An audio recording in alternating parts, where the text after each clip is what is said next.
ওয়াইলুল লিকুল্লি হুমাযাতিন লুমাযা, ধ্বংস প্রত্যেক ওই মানুষের জন্য, প্রত্যেক ওই ব্যক্তির জন্য। ওয়াইলুন লিকুল্লি, প্রত্যেক ওই ব্যক্তি, হুমাযা যে পেছনে পেছনে সমালোচনা করে। হুমাযাতিন লুমাযা, লুমাযা মানে হলো যে মানুষ অন্যের সামনে সামনে তার সমালোচনা করে, মুখের সামনে অপবাদ দেয়, মুখের সামনে তাকে লাঞ্ছিত করে, অপমানিত করে, সামনাসামনি একটা মানুষকে অপদস্থ করে, অনেক মানুষের সামনে তাকে অপমান করে দিল, অপদস্থ করে দিল, তাকে একটা অভিযোগ তার বিরুদ্ধে লাগাই দিল, লজ্জার মধ্যে ফেলাই দিল। আমার আল্লাহ বলেন, যেই মানুষটা পেছনে সমালোচনা করে এবং যেই মানুষটা সামনাসামনি সমালোচনা করে, অপবাদ দেয়, মানুষকে লজ্জার মধ্যে ফেলায়, মানুষকে অপমানিত করে, ওই প্রত্যেকটা মানুষের জন্য ওয়াইল নামক জাহান্নাম, তাদের জন্য ধ্বংস। ওয়াইলুল লিকুল্লি হুমাযাতিল লুমাযা আল্লাযী জামাআ মালাও ওয়া আদ্দাদা, যেই মানুষটা, যেই লোকটা সমালোচনা করে সামনে এবং পিছনে, এবং যেই মানুষটা অনেক মাল সম্পদ জমা করে। আল্লাযী জামাআ মালান, যে মাল জমা করে, সম্পদ জমা করলো, মাল জমা করলো, ওয়া আদ্দাদা, এবং সম্পদ জমা করছে আর খালি দৈনিক দৈনিক গনে, দৈনিক দৈনিক ব্যাংকের খবর নাই, টাকাগুলো আছে না জমা রাখছে, এগুলো খালি গনতে থাকে, কমলো না বাড়লো, কি অবস্থা। আল্লাযী জামাআ মালাও ওয়া আদ্দাদা, মাল জমা করে আর শুধুমাত্র গণনা করে। এর মানে হলো এই মালের যে হক আছে, হকগুলা বান্দা আদায় করে না, যেখানে যেখানে দেওয়ার দরকার ছিল বান্দা কোনো জায়গা দেয় না। মা বাবার হক আদায় করার কথা ছিল, এই সম্পদ দ্বারা মা বাবার হক আদায় করে না। বিবির হক আদায় করা দরকার ছিল, করে না। সন্তানের হক টাকা পয়সা তারা আদায় করে না। মুসলমানের হক আছে, গরিব মুসলমান, টাকার মধ্যে যাকাত ফিতরা আছে, দান সদকা আছে, কিছুই আদায় করে না। টাকা আল্লাহ দিছেন, আবার আল্লাহ বলছেন টাকা আমার রাস্তায় খরচ করো, ঠিক কিনা বলেন? ওয়ানফিকু মিম্মা রাযাকনাকুম, আমি তোমাকে যেই টাকা দিলাম বান্দা, ওই টাকা থেকে তুমি আমার রাস্তায় খরচ করবা। কোন কোন রাস্তায় খরচ করবা? কয় খরচ করার খাত ভিন্ন ভিন্ন আছে। কোনোটা খাত হলো ফরজ, কোনোটা খাত হলো ওয়াজিব, কোনোটা খাত হলো নফল। যতগুলো খরচের খাত আছে সবগুলো খাত তোমার জন্য হিসাব করে করে করতে হবে। ফরজের খাত কোনটা? কয় যাকাত। যাকাত দাও, এটা ফরজের খাত। কোটি টাকা ব্যাংকে জমাইছো, কিন্তু তুমি প্রতি বছরে বছরে যাকাত দাও না রে বান্দা। এই যে মানুষটার যেই শাস্তি, তোমারও কিন্তু একই শাস্তি হবে। أما بعد فأعوذ بالله من الشيطان الرجيم. بسم الله الرحمن الرحيم.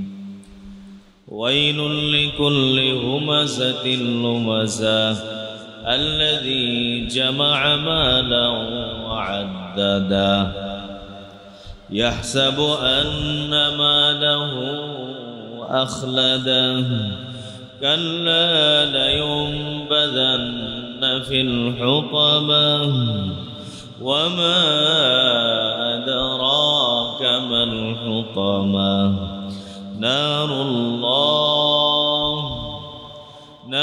الله الموقدة التي تطلع على الأفئدة إنها عليهم مؤصدة في عمد ممددة. صدق الله مولانا العظيم وصدق رسوله النبي الكريم ونحن على ذلك لمن الشاهدين والشاكرين والحمد لله رب العالمين. سبحانك لا علم لنا إلا ما علمتنا إنك أنت العليم الحكيم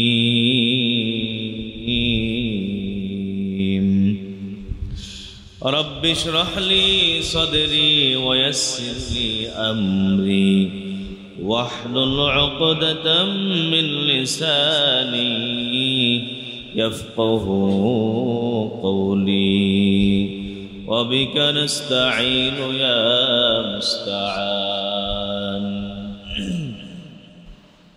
الحمد لله الله جل جلاله وتعالى شانه দরবারে আলী শান শুকর যিনি দয়া করে মায়া করে মোহাব্বত করে ভালোবেসে আপনাকে আমাকে তার মহান হুকুম পবিত্র জুমার নামাজ আদায়ের জন্য তার পবিত্র ঘর মসজিদে আগে আগে আসার বসার তৌফিক নসিব করেছেন শুকরিয়া আদায় করি বলি আলহামদুলিল্লাহ আমি আপনাদের সম্মুখে কোরআনে কারীমের ছোট সূরার মধ্যে থেকে একটা সূরা হুমাযা এটা আমি তেলাওয়াত করেছি আল্লাহ তাআলা যদি তৌফিক দান করেন এই সূরাকে সামনে রেখে দুই একটা কথা বলার চেষ্টা করব ইনশাআল্লাহ এই সূরাটা হলো মাক্কিয়া অর্থাৎ আল্লাহর রাসূল হিজরত করার আগে মদিনায় হিজরত করে যাওয়ার আগে যখন মক্কায় ছিলেন মক্কায় থাকাকালীন এই সূরাটা আল্লাহ তাআলা নাযিল করেছেন এই সূরার শানে নুজুল হলো যে আল্লাহর হাবিব সাল্লাল্লাহু আলাইহি ওয়াসাল্লাম যখন পুরা মক্কাবাসীর মধ্যে দ্বীনের দাওয়াত দেওয়া শুরু করলেন এবং মানুষ রাসূলের দাওয়াত গ্রহণ করে জনে জনে দলে দলে ইসলামের শীতল ছায়ার মধ্যে প্রবেশ করতে লাগলো এবং কাফের মুশরিকরা যতই বাধা দেয় কোনোভাবে তারা এটাকে ঠেকাইতে পারে তখন ওরা একটা পন্থা অবলম্বন করলো যে মুহাম্মাদুর রাসূলুল্লাহ সাল্লাল্লাহু আলাইহি ওয়াসাল্লামের সমালোচনা করা শুরু করলো সব জায়গার রাসূলের পিছনেও সমালোচনা করে এবং রাসূলের সামনেও তার নামে মিথ্যা মিথ্যা অপবাদ দেয় এই কাফের মুশরিকরা তখন এই পন্থা অবলম্বন করলো এবং এর মধ্যে কিছু ব্যক্তি ছিল যাদের দায়িত্বই ছিল এইটা যারা মুহাম্মাদুর রাসূলুল্লাহর সমালোচনা করবে সব জায়গা যেখানেই বসবে সেখানেই নবীর গীবাত শেখায় কোনো মজলিস এমন যাবে না যেই মজলিসে রাসূলের শিকায়াত গীবাত হবে না এর মধ্যে একজন হলো ওলীদ ইবনে মুগীরা আর একজনের নাম পাওয়া যায় আখনাস ইবনে শুরাইক কোরআনে কারীমে আল্লাহ তাআলা এই সূরার মধ্যে তাদের নাম বলেন না এখানে যারা যারা এই বড় অপরাধ করছে তাদের কি শাস্তি হবে এই কথাটা শুধু এখানে বলছে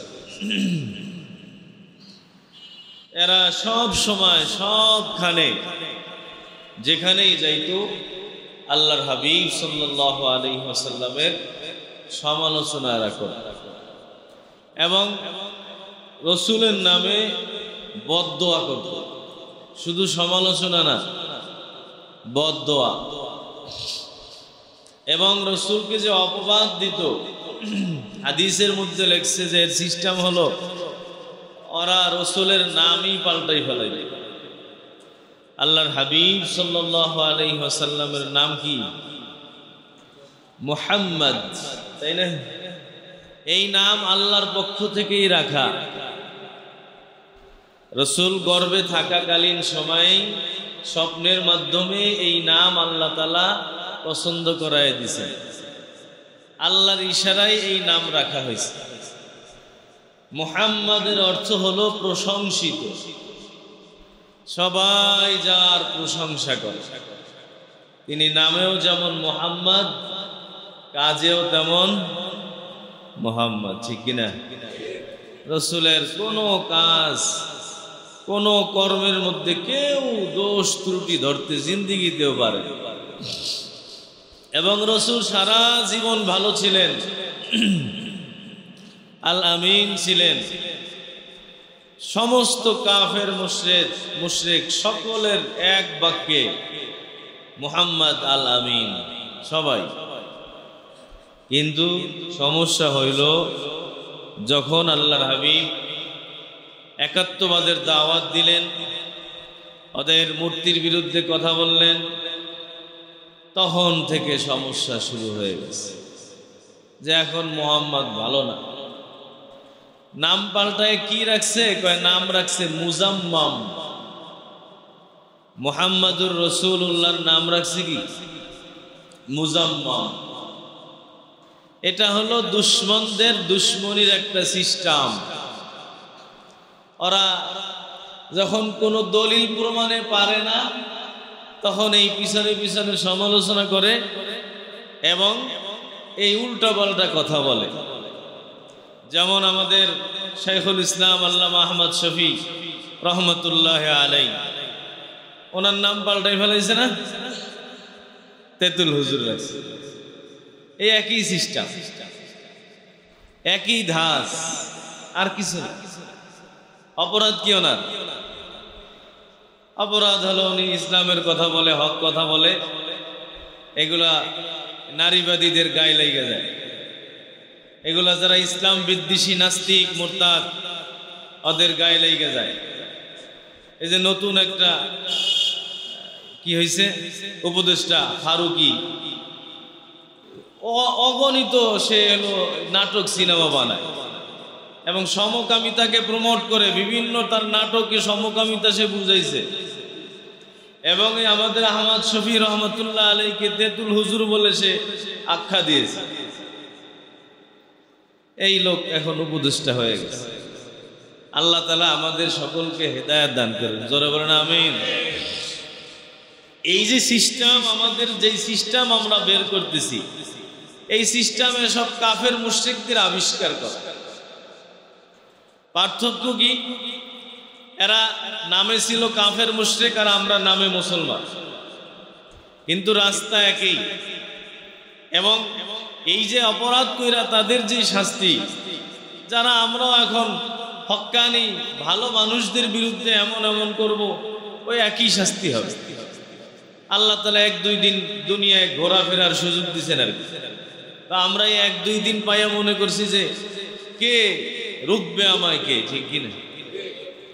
এই যে কাফের মুশরিকরা যে রাসূলের নাম পাল্টাইতো, এই সূরার মধ্যে আল্লাহ তাআলা বলছেন যে ওদের ধারণা হলো ওরা এই মক্কার মধ্যে সবচেয়ে ধনী, ওদের টাকা পয়সার কোনো অভাব নাই।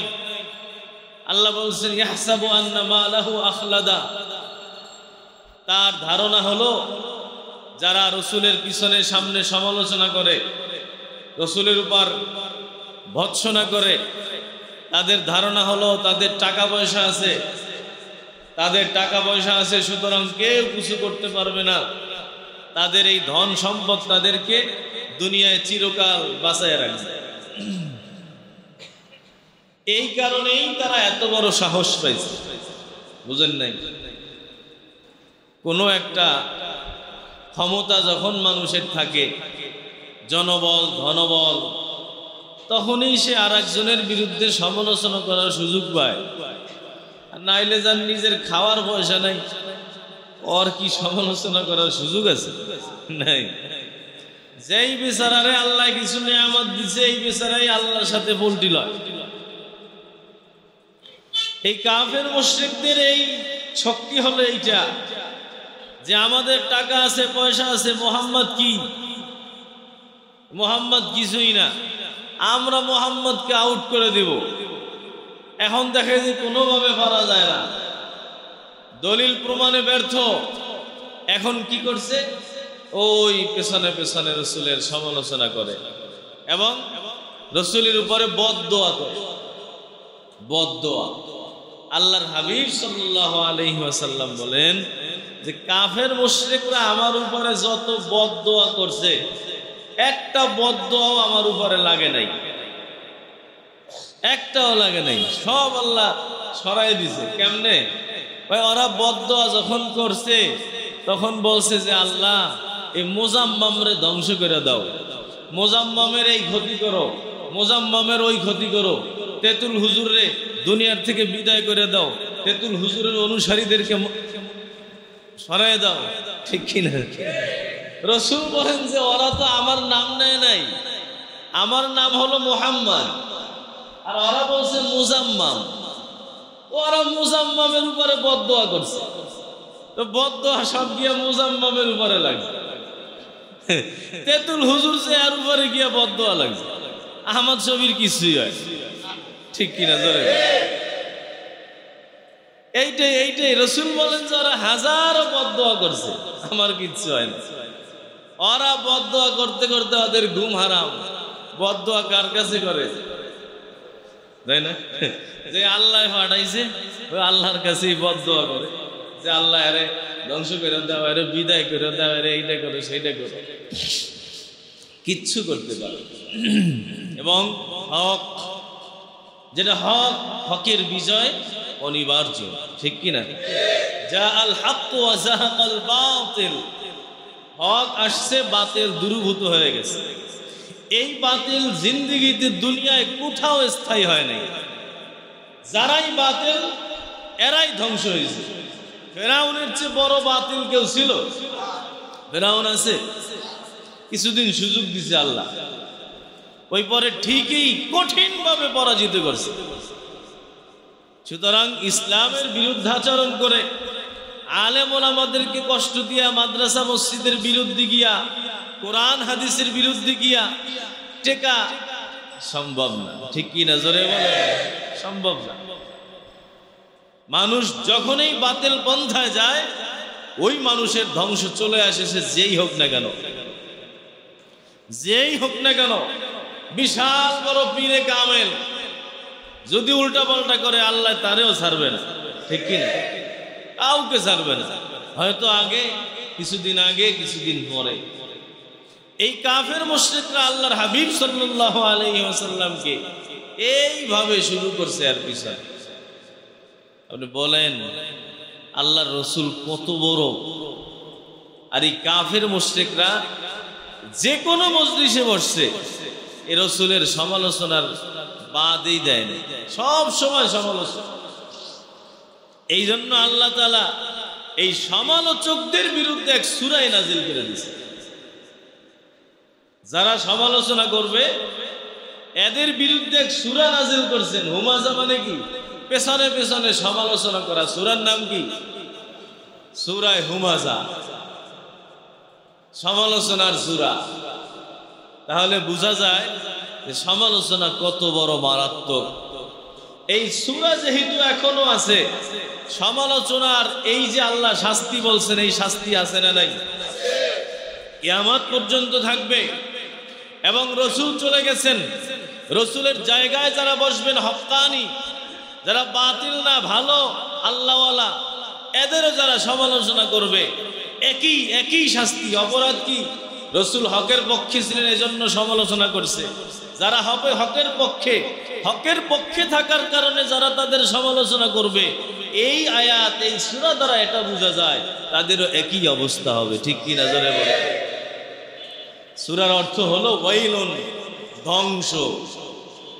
আর এক অর্থ হলো ওয়াইল নামক জাহান্নাম।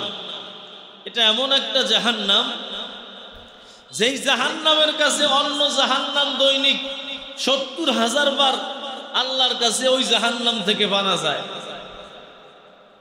কথা বুঝে আসছে? এটা এমন একটা জাহান্নাম যেই জাহান্নামের আগুন এত কঠিন, এত তীব্র থেকে তীব্রতর, অন্য আগুনের আল্লাহর কাছে বলে যে আল্লাহ ওই আগুনের কাছে আমাদেরকে নিও না। আর সমালোচনার শাস্তিটা আল্লাহ এই আগুনের কথাই বলছেন। এ ভাইজান, আমাদের কোনো মজলিস কিন্তু সমালোচনা ছাড়া যায় না। আরে কি যে পরিস্থিতি হবে আমাদের, কি যে অবস্থা হবে। সাহাবী রাসূলের কাছে জিজ্ঞাসা করছেন যে ইয়া রাসূলুল্লাহ মাল গীবাত, গীবাত কি জিনিস? রাসূল বলছেন যিকরুকা আখাকা বিমা ইয়াকরাহু, তোমার ভাইয়ের এমন কোনো আলোচনা করা যেটা তোমার ভাই শুনলে কষ্ট পায়, তার কাছে অপছন্দ লাগে। সাহাবী জিজ্ঞাসা করলেন ইয়া রাসূলুল্লাহ এই দোষ যদি তার মধ্যে থাকে তাহলেও কি মানুষের কাছে বললে কোনো সমস্যা? রাসূল বলছেন যদি তোমার ভাইয়ের মধ্যে এই দোষ থাকে তাহলেই তো এটা গীবত, তাহলেই তো এটা সমালোচনা। আর যদি দোষ না থাকে আর তুমি বলে বেড়াও, এটা গীবতের সাথে সাথে অপবাদ, ঠিক কি না? যেই দোষ আমার ভাইয়ের মধ্যে আছে ওইটা যে আমি বলে বেড়াই, এইটা বলারই এই ওয়াইল শাস্তি, যেটা তার মধ্যে আছে। আল্লাহ বলেন যেটা আমার বান্দা আমি দেখবো, তোর তো দায়িত্ব নাই। রাসূল বলেন হে সাহাবী, তোমার ভাইয়ের মধ্যে যেই দোষটা আছে ওই দোষটা বলার নামই তো গীবত। আর যদি না থাকে তাহলে এটার নাম হলো অপবাদ। অপবাদের মধ্যে দুইটা গুনাহ, একটা গীবত আর একটা অপবাদ। তাহলে বোঝা গেল আমরা যে মজলিসে বৈশা বৈশা হাসি ঠাট্টায় হোক, হাসি তামাশায় হোক, অথবা ইচ্ছা কইরা অনিচ্ছা করা হোক, যেমনে হোক, এই যে মানুষের সমালোচনা করি, অবস্থা কঠিন না? তাহলে গীবতের 1 নম্বর শাস্তি হলো ওয়াইল নামক জাহান্নাম, ওয়াইলুন। এবার আরো শাস্তি আছে, কোরআনে আরো আল্লাহ বলছেন আইয়ুহিব্বু আহাদুকুম আন ইয়াকুলা লাহমা আখিহি মাইতান ফাকারিহতুমুহ। এখানে বলছে যারা গীবত করে, সমালোচনা করে, তারা তাদের মৃত্যু ভাইয়ের গোশত চাবাইয়া চাবাইয়া খায়। বলেন মরা মানুষের গোশত খাওয়া যায়? খাবেন? জীবিত মানুষেরটা খাওয়া যায়? সেখানে আবার মরা, আবার আপন ভাই, এত কঠিন। এবং এই মরা ভাইয়ের গোশত খাওয়া দুনিয়ার দ্বিতীয় কোনো গুনাহের ব্যাপারে আল্লাহ বলেন না। জেনা করলে মরা ভাইয়ের গোশত খাওয়া হয়, সুদ খাইলে মরা ভাইয়ের গোশত খাওয়া হয় বলছেন? শুধু একটা মাত্র গুনাহ, যেটা হলো সমালোচনা, পরশ্রী কাতরতা, গীবত যেটাকে আরবিতে বলে। এবং রাসূল বলছেন আল গীবাতু আশাদ্দু মিনাজ জিনা, জিনার চেয়ে বড় মারাত্মক হলো গীবত করা, সমালোচনা করা। কারণ কি? কারণ মানুষ যখন জিনা করে, অবৈধ কাজ করে, তখন তার মধ্যে অনুশোচনা থাকে যে আমি তো এটা ভালো কাম করলাম না। দেখবেন মোনাজাতে গেলে তখন ওনার মনে হয় যেটা তো খারাপ হইল, কিন্তু ঠিকই দৈনিক গীবত করতেছে আর মনে করতেছে যে আমি ঠিকই কইছি, তাই না? গীবতকারী, সমালোচনাকারী এই থেকে তওবা করে না, অথচ একই সমান কবিরা গুনাহ। জেনা করা যেমন কবিরা গুনাহ, গীবত করাও সমপর্যায়ের কবিরা গুনাহ। তাহলে জেনার থেকে এটা উপরে কেন?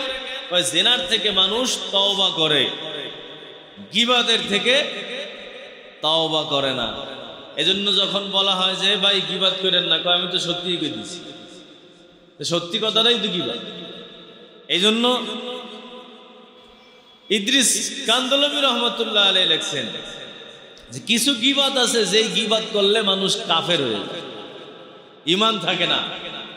কোনটা? একজনে কইছে যে তুমি গীবত করো না, কয় আমি গীবত করি না, অথচ ও গীবত করতেছে, ঠিক না? তাহলে এই যে হারামকে যে হালাল বানাইলো, হালালকে যারা হারাম বানায় তাদের ঈমান থাকে না। এই অবস্থায় মানুষ কখন যায়? যখন বাড়তে বাড়তে নিজের অহংকার চূড়ান্ত পর্যায়ে পৌঁছে যায়। তখন যদি কেউ কয় ভাই এই সমালোচনা করেন না। সমালোচনা করি না, আমি ভালোই বুঝি, জান আপনি, ঠিক কিনা? আমরা কিন্তু সবাই করি এইগুলা। আল্লাহ আমাদেরকে হেফাজত করেন। আসাদ্দু মিনাজ জিনা, এবং এটা মারাত্মক কঠিন। সাহাবায়ে কেরামের একদল রাসূলের সামনে বসা, হঠাৎ দক্ষিণ থেকে এমন দুর্গন্ধ, যেই দুর্গন্ধে সাহাবায়ে কেরাম থাকতে পারতেছেন না। রাসূল তখন বললেন যে সাহাবায়ে কেরাম, এই দুর্গন্ধ কিসের তোমরা জানো? না, জানি না। ও এলাকার লোকেরা মুসলমানদের সমালোচনা করতেছে, ওদের এই গীবাতের দুর্গন্ধ এসে আমাদের নাকে লাগতেছে। আমরা তো গীবাত করলে আরো ঘেরান বেড়ে, তাই না? গন্ধ পাইছেন গীবাতের? কোনদিন গন্ধ করতে পাবো? গীবাত করতে করতে আমরা নিজেরাই তো গন্ধ হয়ে গেছি। যখন সুইপার গিরি করে, আর নাকে গন্ধ লাগেনি, কিচ্ছু লাগে না। নাকে গন্ধ লাগলে তো নাক ধরতো। কোন সুইপারে কি নাক ধরে? তা আপনি তো ঠিকই গিয়া নাক চাইপা ধরছেন, একবারে শ্বাস বন্দি যেমন নাক ছাড়েন। হ্যাঁ, এই যে ড্রেনের কাজ করে, ড্রেনের মধ্যে ডুব দিতেছে, খারাপ লাগে না কেন? এটার অভ্যাস হয়ে গেছে, অভ্যাস হয়ে গেছে। আমাদের হযরত এক ঘটনা বলছেন যে এক সুইপার আতরের দোকানের সামনে দিয়ে যাইতেছে, যাওয়ার সময় ওই যে বিহুশ হয়ে পড়ে গেছে। আমাদের দাদা পীর এই ঘটনাটা বলছেন, হাকিম মোহাম্মদ আখতার নব্বরাল্লাহু মান কাদা। সুইপার আতরের দোকানে বেহুশ হয়ে গেছে। কি ব্যাপার বেহুশ হলো কেন? কি সমস্যা, কি কারণ? যতভাবে যেমনে চেষ্টা করে কোনোভাবে হুশে আসে না। পরে আর এক সুইপারে তো বুঝছে যে কাম কি হয়েছে। ও আইনা একটু ময়লা নাকের কাছে ধরছে, পরে হুশ এসে গেছে। কারণ সবসময় ময়লার মধ্যে থাকতে থাকতে দুর্গন্ধ এর কাছে ঘেরান মনে হয়। এখন আতরের যে ঘ্রাণ, এইটাও আর সহ্য করতে পারে না, এটা ওর কাছে দুর্গন্ধ লাগছে। আমরা তো সবাই আল্লাহওয়ালা মানুষ, গীবাত করতে করতে করতে আমরা ওই ডাস্টবিনের মধ্যে পড়ে আছি, যার কারণে আমাদের আর দুর্গন্ধের কোনো সুযোগ নেই, সব ঘেরান। আল্লাহ আমাদের সবাইকে হেফাজত করে। ইস রে ভাই, কিচ্ছু থাকবে না, একটা নেকিও থাকবে না। রাত ভর তাহাজ্জুদ পড়ছেন, মাত্র দিনে সারা দিনে একটা মানুষের গীবাত করছেন, ওই সব তাহাজ্জুদ চলে গেছে তার কাছে। এইটা এমন একটা গুনাহ যেটা মানুষের দুনিয়া আখিরাত সব ধ্বংস করে। দুনিয়া কেমনে ধ্বংস করে? অপদস্থ হয়ে যায়। যারাই সমালোচনা করে এরা অপদস্থ হয়ে যায়। হ্যাঁ, যার গীবাত করছে, মনে করেন একজনে ভালো, একজনে ধরছে গীবাত করে, ওই বেচারা তো শুনছে, আর রেহাই নাই। ইজ্জত সম্মান দুনিয়ায় নষ্ট হয়, আখিরাতের সব ধ্বংস হয়ে যায়। একটা নেকি তার আমলনামায় থাকে না, কবরে যায় একেবারে শূন্য হাতে।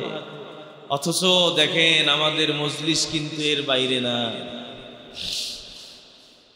আমাদের সব মজলিসের মধ্যে সমালোচনা, সব জায়গায়। অথচ এটা আমার দুনিয়াও শেষ করতেছে, আপনার ওজন কমাই দিতেছে। আপনি একটা ওজনদার মানুষ ছিলেন, যখন কারো সমালোচনা করছেন তার কানে গেছে, এখন এটা আরো 5 জনের কানে গেছে, আরো যার কাছে বলছেন সবার কাছে আপনার দাম লেস কমে গেছে একবার। যে লোকটা ভালো না, ঠিক না? হ্যাঁ, যে লোকটা ভালো না। আরে একজন বড় হুজুর আলেম, আপনি মনে করছেন পীর সাহেব, ও আইসা আপনার কাছে সমালোচনা করা শুরু করছে। ওরকম যে কি শয়তান, ইবলিস শয়তান। মনে করলাম এত বড় পীরে কামেল এদি গীবাত করে, ঠিক না? ওজন কইমা যায়, দাম কইমা যায়, এবং দুনিয়ার মানুষ তাকে ঘৃণা করতে থাকে, এবং নেকি সব তার আমলনামায় চলে যায়। আর আখেরাতে আল্লাহ বলছেন ওয়াইলুন, যারা সমালোচনা করবা, যে কারো করবা। এখানে তো রসুলের কথা আনা হয়েছে। আমরা যদি অন্য কারো সমালোচনা করি, একই কথা, একই কথা। আমরা অনেক ওয়াজ শুনি এবং এই গীবতের আলোচনা কত শুনছি না, সমালোচনা, পরশ্রী কাতরতা, অথচ বন্ধ নাই, বন্ধ নাই। আখেরাতে গিয়া দেখবো যে কিচ্ছু নাই। এজন্য ওরা মনে করতে হাসাবু আন্নামা লাহু আখলাদা, যারা নবীর সমালোচনা করে, গীবাত করে, তাদের ধারণা, তাদের চিন্তা চেতনা আমাদের কেউ কিছু করতে পারবে না। আমার তো বাড়ি আছে, আমি মহল্লায় বড় দামি মানুষ, আমার টাকা আছে, আমি সমালোচনা করব, আমার কিছুই হবে না। আল্লাহ বলেন না না, কাল্লা, কখনোই এমনটা চিন্তা করো না, কখনোই এমনটা মনে করো না যে তোমার দাপট আছে, ক্ষমতা আছে, টাকা আছে, এই আছে, সে আছে, জনবল ধনবল কোনোটাই দুনিয়ার স্থায়ী না। যে যত ধনবল থাকুক না কেন, সব কিছু একটা। আল্লাহ বলেন যে তোমরা যেটা চিন্তা করতেছো, না না, কখনোই এমনটা হবে না। লায়ুমবাজান্না ফিল হুতামা, এর অপরাধে তোমাদেরকে হুতামার মধ্যে ফালানো হবে। ওয়াইলুল লিকুল্লি হুমাযাতিন লুমাযা, ধ্বংস প্রত্যেক ওই মানুষের জন্য, প্রত্যেক ওই ব্যক্তির জন্য। ওয়াইলুন লিকুল্লি, প্রত্যেক ওই ব্যক্তি, হুমাযা, যে পেছনে পেছনে সমালোচনা করে। হুমাযাতিল লুমাযা, লুমাযা মানে হলো যে মানুষ অন্যের সামনে সামনে তার সমালোচনা করে, মুখের সামনে অপবাদ দেয়, মুখের সামনে তাকে লাঞ্ছিত করে, অপমানিত করে, সামনাসামনি একটা মানুষকে অপদস্থ করে, অনেক মানুষের সামনে তাকে অপমান করে দিল, অপদস্থ করে দিল, তাকে একটা অভিযোগ তার বিরুদ্ধে লাগাই দিল, লজ্জার মধ্যে ফেলাই দিল। আমার আল্লাহ বলেন যেই মানুষটা পেছনে সমালোচনা করে এবং যেই মানুষটা সামনাসামনি সমালোচনা করে, অপবাদ দেয়, মানুষকে লজ্জার মধ্যে ফেলায়, মানুষকে অপমানিত করে, ওই প্রত্যেকটা মানুষের জন্য ওয়াইল নামক জাহান্নাম, তাদের জন্য ধ্বংস। ওয়াইলুল লিকুল্লি হুমাযাতিল লুমাযা আল্লাযী জামাআ মালাও ওয়া আদ্দাদা, যেই মানুষটা, যেই লোকটা সমালোচনা করে সামনে এবং পিছনে, এবং যেই মানুষটা অনেক মাল সম্পদ জমা করে।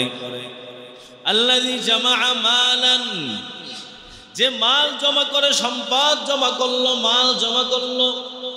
ওয়া আদ্দাদা, এবং সম্পদ জমা করছে, আর খালি দৈনিক দৈনিক গনে, দৈনিক দৈনিক ব্যাংকের খবর নাই, টাকাগুলো আছে না না, জমায় রাখছে, এগুলো খালি গনতে থাকে, কমলো না বাড়লো, কি অবস্থা।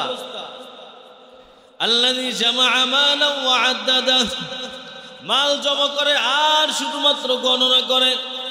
এর মানে হলো এই মালের যে হক আছে, হকগুলা বান্দা আদায় করে না। যেখানে যেখানে দেওয়ার দরকার ছিল বান্দা কোনো জায়গায় দেয় না। মা বাবার হক আদায় করার কথা ছিল, এই সম্পদ দ্বারা মা বাবার হক আদায় করে না। বিবির হক আদায় করা দরকার ছিল, করে না। সন্তানের হক টাকা পয়সা দ্বারা আদায় করে না। মুসলমানের হক আছে, গরিব মুসলমান, টাকার মধ্যে যাকাত ফিতরা আছে, দান সদকা আছে, কিছুই আদায় করে না। টাকা আল্লাহ দিছেন, আবার আল্লাহ বলছেন টাকা আমার রাস্তায় খরচ করো, ঠিক কিনা বলেন? ওয়ানফিকু মিম্মা রাযাকনাকুম, আমি তোমাকে যেই টাকা দিলাম বান্দা, ওই টাকা থেকে তুমি আমার রাস্তায় খরচ করবা। কোন কোন রাস্তায় খরচ করবা? কয় খরচ করার খাত ভিন্ন ভিন্ন আছে। কোনোটা খাত হলো ফরজ, কোনোটা খাত হলো ওয়াজিব, কোনোটা খাত হলো নফল। যতগুলো খরচের খাত আছে সবগুলো খাত তোমার জন্য হিসাব করে করে করতে হবে। ফরজের খাত কোনটা? কয় যাকাত। যাকাত দাও, এটা ফরজের খাত। কোটি টাকা ব্যাংকে জমাইছো, কিন্তু তুমি প্রতি বছরে বছরে যাকাত দাও না রে বান্দা। এই যে মানুষটার যেই শাস্তি, তোমারও কিন্তু একই শাস্তি হবে। তিনটা অপরাধের কথা বলছেন এই সূরার মধ্যে। এই কাফের মুশরিকদের তিনটা অপরাধ, এই তিন অপরাধের কারণে আল্লাহ তাআলা তাদেরকে এমন কঠিন আযাব দিবেন। এই তিন অপরাধের মধ্যে একটা অপরাধ হলো তারা মাল জমা করত আর মালের হক আদায় করত না। মাল জমা করা নিষেধ না, কিছু ব্যাংক ব্যালেন্স না থাকলে দুনিয়ার মধ্যে চলারে বাবা সম্ভব না। এজন্যই তো নবী বলছেন কাদাল ফাকরু আইয়াকুনা কুফরা, দারিদ্রতা মানুষকে কাফের পর্যন্ত বানাইয়া দেয়। মানুষের টাকা নাই, ওর উত্তরবঙ্গে গিয়ে দেখেন টাকা পয়সার অভাব। এনজিওরা, বিভিন্ন নাস্তিক মোরতাদেরা, বিভিন্ন ইহুদি খ্রিস্টানরা, কাদিয়ানিরা তাদেরকে টাকা দিয়া দিয়া কাদিয়ানি বানাইতেছে। কয় আজকের দিনে তোমাকে আমি খাবার দাবার খাওয়াবো, কি শর্ত? ইসলাম ছেড়ে দাও। ওই উত্তরবঙ্গের মানুষগুলো ঠিকই ইসলাম চাইরা 3 বেলা খানা খাইতেছে। এজন্য নবী বলেন এই দারিদ্রতা মানুষকে কুফরি পর্যন্ত পৌঁছায় দেয়। এজন্য সব খরচ করা উচিত না, কিছু টাকা নিজের ব্যাংক ব্যালেন্স রাখাও দরকার।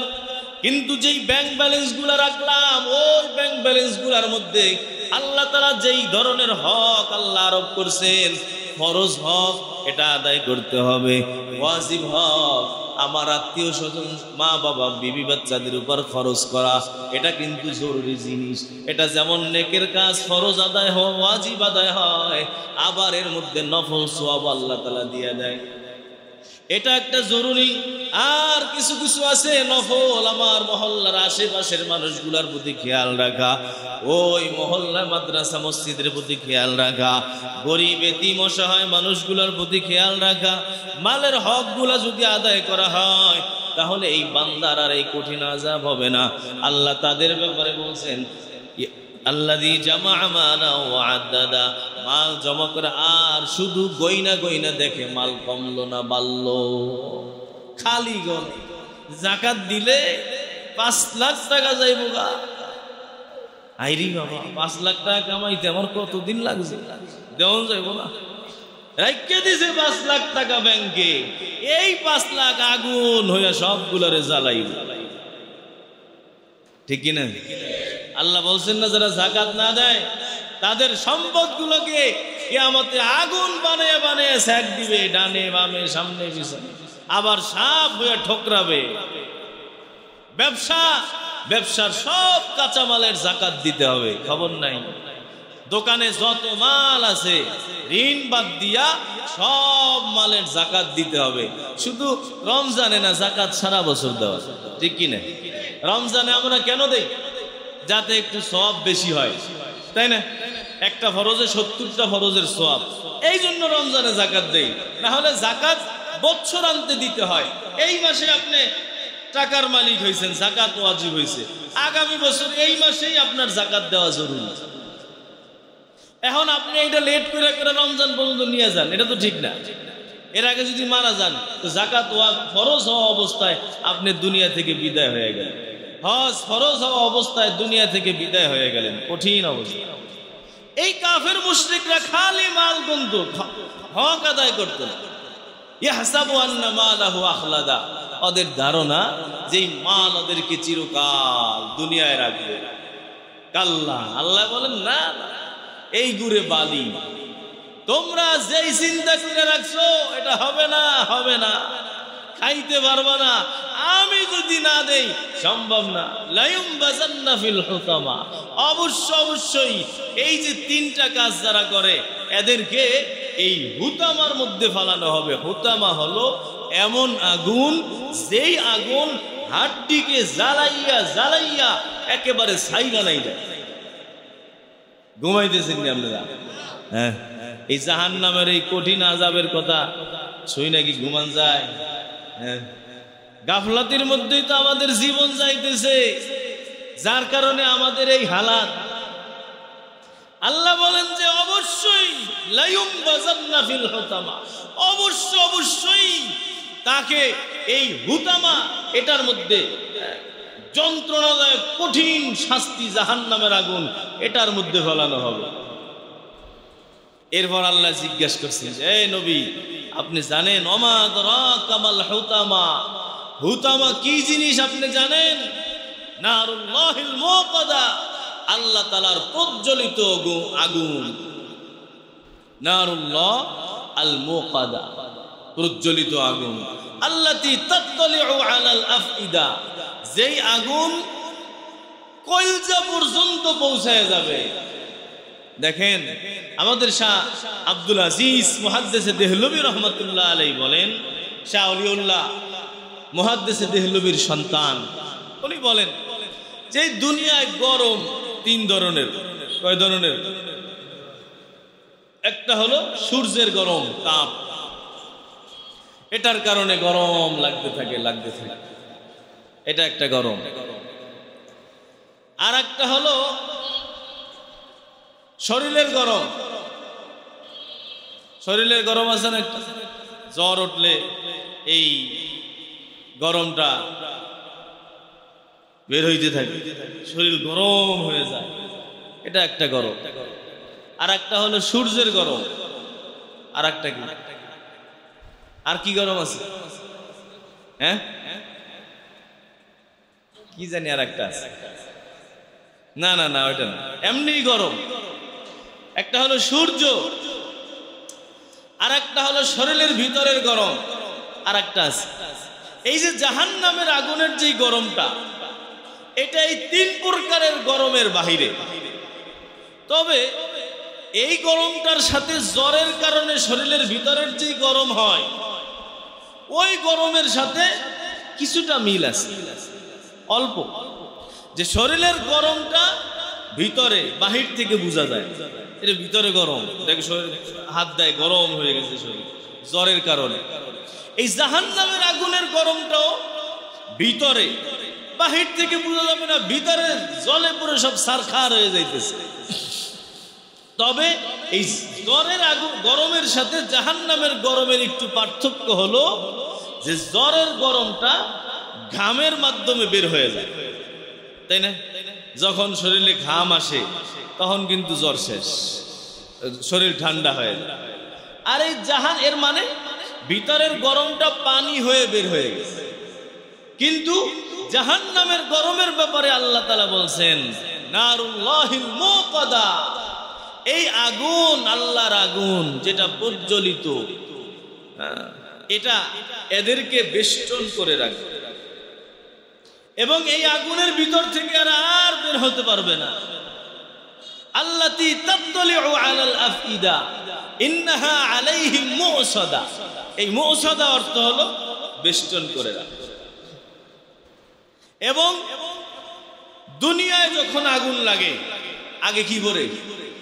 চামড়া চামড়া, এরপরে আগুন নেবে নাই, এরপরে গিয়া পড়ে গোশত, এরপরে পড়তে পড়তে পড়তে পড়তে মানুষের হাড্ডি পড়ে, সর্বশেষ গিয়া কলিজা পড়ে, একবারে ছাই যখন মানুষ হয়ে যায়। কিন্তু এই কলিজা পড়ার আগেই কিন্তু মানুষটা দুনিয়া থেকে বিদায় হয়ে যায়, ঠিক না?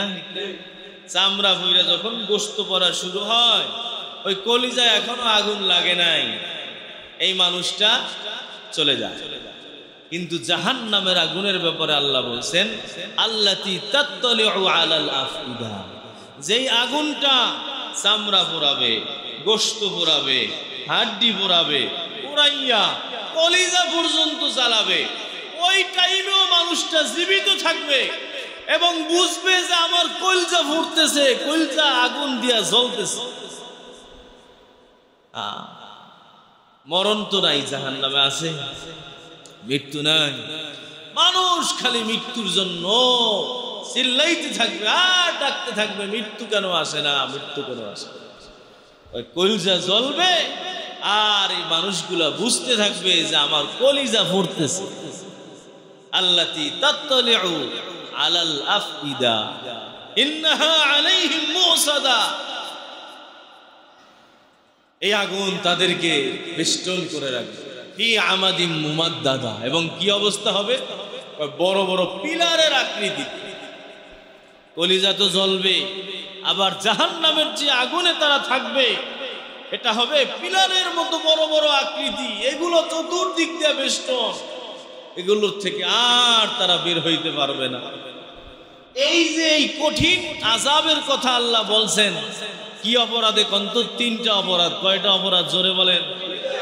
এক নম্বর অপরাধ, তারা গীবত শিকায়েত করত, পেছনে পেছনে রসুলের সমালোচনা করত। 2 নম্বর অপরাধ, তারা রসুলকে সামনাসামনি অপমান করত, বিভিন্ন জায়গায় রসুলকে হেনস্থা করত। 3 নম্বর অপরাধ হলো টাকাকে তারা বড় শক্তি মনে করত। আমার ক্ষমতা আছে, আমার টাকা আছে, আমি ওই দলের লোক, কিচ্ছু হবে না আমার। এই 3টা অপরাধে আল্লাহ তাআলা তাদেরকে কঠিন আগুনের কথা বলছে। এবং দেখেন বিস্তারিত সুন্দর খুইলা খুইলা বলছে যেই পরিস্থিতি তাদের হবে। আল্লাহর রসুলের সমালোচনা করার কারণে তাদের এই হালাত। আমরাও যদি করি আমাদেরও কি একই হয়। এবং এই কোরআনের আল্লাহ তাআলা কোরআনকে কিয়ামত পর্যন্ত রাখছেন, এর বিধান সব কিয়ামত পর্যন্ত থাকবে। রসুলের সমালোচনা করছে, রসুলকে অপদস্থ করছে হক কথা বলার কারণে, যারা রসুলের দায়িত্ব পালন করতেছে তাদেরও যারা পিছনে পিছনে সমালোচনা, অপদস্থ, অপমান করবে, আল্লাহ তাআলা তারা যদি হকের উপরে থাকে ওই লোকগুলার তাদেরও এই একই ক্ষতি হবে, একই ক্ষতি হবে, একই ক্ষতি। এজন্য ভাই এই সূরাটা তো আমরা অনেকেই পারি, বিভিন্ন সময় নামাজেও পড়ি, তর্জমাটা যদি একটু খেয়াল করা যায় তাহলেই হয়। অথচ এই সমালোচনা এটা আমরা নিজেদের জীবনের অঙ্গ বানাই নিছি, তাই না? কেউ কেউরে বাদ দেয় না। জামাই বউর সমালোচনা করে, বউ জামাইয়ের বদনাম কয়, ঠিক কিনা? আই শ্বশুরের লগে ঝগড়া, জামাইয়ের 10 বছর যাও, শ্বশুর বাড়ির নাম শুনলে মাথা পুরো গরম হয়ে যায়। শ্বশুর বাড়ি যায় না 20 বছর হয়েছে। সব কি অহংকার, অহংকার। আর এই সমালোচনা, আরে ভাই আপনার কপালে যেটা আছে আল্লাহ তো সেইটাই দিছে আপনাকে। এখন ঝগড়া, দ্বন্দ্ব আর অপছন্দ সব তো আল্লাহর সাথে। আল্লাহ কয় যে বেটা আমি তোরে দিলাম আর তুই আমার লগে ঝগড়া করস, সুতরাং সবর ছাড়া চলবে না। ওই যে আমরা সূরাতুল আসরের মধ্যে বলছি না, নিজে সবর করতে হবে, আর একজনকেও বলতে হবে এই ভাই সবর করো, সবর সবর সবর। সবর ছাড়া এই দুনিয়ায় চলা অসম্ভব। কারণ চতুর্দিকের শত্রু শয়তান তো রগের মধ্যে ঢুকে রয়েছে। শয়তানকে আল্লাহ এমন ক্ষমতায় দিছে, ও রক্তের সাথে চলে, রক্তের সাথে মিশে যায়। এই শয়তান রক্তের মধ্যে লয়ে লয়ে আমরা ঘুরতেছি। আর মনে করেন যে এত সহজভাবেই গাফলাতির মধ্যে থাইকে জান্নাত পেয়ে যাও?